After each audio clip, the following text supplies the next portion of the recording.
Ibada ndiyo inayotenda kazi za kiroho na kudhibitisha vitu kwenye ulimwengu wa mwili. Narudia tena. Ibada ndiyo inayotenda kazi kwenye ulimwengu wa roho na kudhibitisha vitu kwenye ulimwengu wa mwili.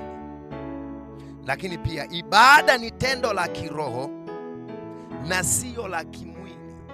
Kwa hiyo unapofanya ibada haufanyi tendo la kimwili, unafanya tendo la kiroho, ambalo kwenye hili tendo linafanya muunganiko wa viumbe vya rohoni viweze kuwa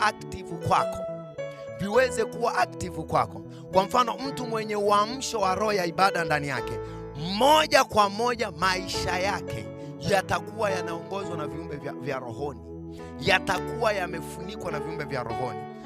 Mtu anayefanya ibada sana na Mungu, hauwezi ukamsikia amepata ajali, hauwezi ukamsikia ameugua ovyo ovyo. Kwa nini? Ana muunganiko na viumbe visivyoumwa vya rohoni, iwe wa upande wa giza ama wa upande wa nuru.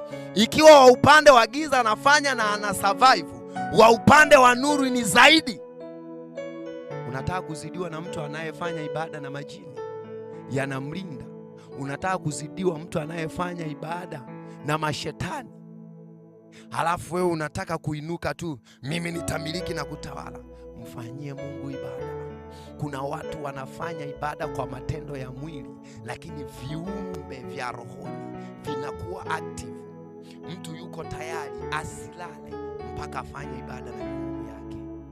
Mtu yuko tayari asafiri kwenda kufanya ibada.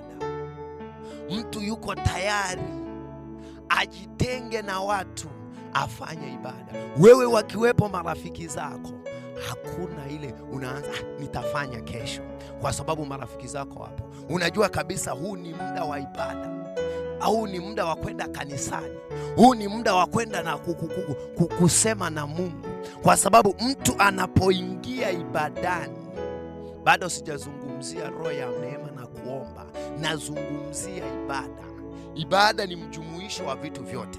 Ibada kuna sifa, kwenye ibada kuna maombi, kwenye ibada kuna neno, kwenye ibada kuna mifungo.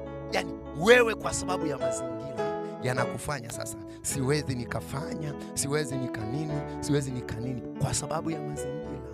Uko serious. Kuna watu wanatoa masaa 6, yuko macho, anazungumza ibada yake na miungu, anafanya ibada na mashetani.